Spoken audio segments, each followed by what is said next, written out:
बिस्मिल्लाहिर्रहमानिर्रहीम। अस्सलाम वालेकुम। टारगेट पॉइंट के साथ मैं हूं आसमा चौधरी। नाज़रीन, पाकिस्तान में अगर अमनो अमान के बाद कोई शायद हमें सबसे बड़ा मसला नजर आता है तो वो इस वक्त करप्शन का है।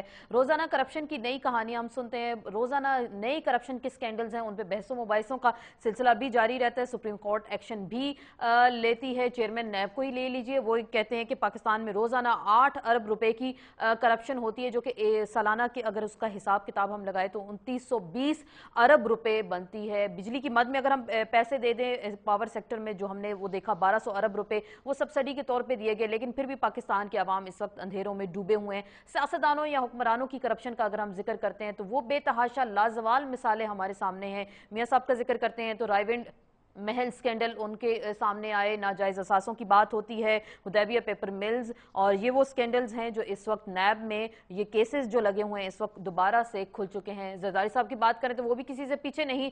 $60 मिलियन की कहानियां तो सरेआम है, कोर्ट भी उस पर एक्शन ले चुकी है, लेकिन मामला खत लिखने का है जिस पर अभी तक अमल दरामद नहीं हो सका। इसके अलावा एसडीएस को टेक्ना केस, सबमरीन केस और सिस्ट्रैक्ट स्कीम केसेस थे, और बेतहाशा जो केसेस हैं वो भी सब सामने आ गए। और तो और आज की अगर हम बात करते हैं, आज की जो ताज़ा खबर और अहम, जिसमें पाकिस्तान मुस्लिम लीग नून ने एक प्रेस कॉन्फ्रेंस कर डाली इमरान खान के हवाले से, जिसमें उनका ये कहना है कि $4.50 मिलियन पाकिस्तान के अवाम के सदकात के और खैरात के और ज़कात के पैसे जो हैं वहाँ पे सट्टे में इमरान खान ने लगाए प्रॉपर्टी के हवाले से, और उसमें शौकत खानम का नाम जो है उन्होंने इस्तेमाल किया और $150 मिलियन का नुकसान कराया गया। अब सवाल यहाँ ये पैदा होता है कि हर एक किसी न किसी पर इल्ज़ाम लगाता है कि इसने इतने अरबों की करप्शन की, और जो रोज़ाना नित नए केसेस हमारे सामने आते हैं, लेकिन सिर्फ बात होती है कि ये इल्ज़ामात हैं, इनमें कोई हकीकत नहीं है। मामला जब कोर्ट तक जाता है फिर उसको भी मानने से इनकारी किया जाता है। तो क्या ये सियासतदान या हुक्मरान हमारे, जिनकी हम बात करते हैं, एक दूसरे पर संगीन इल्ज़ामात लगाते हैं तो एक दूसरे की बात को मानते हैं, ये सुनते हैं, ये नहीं,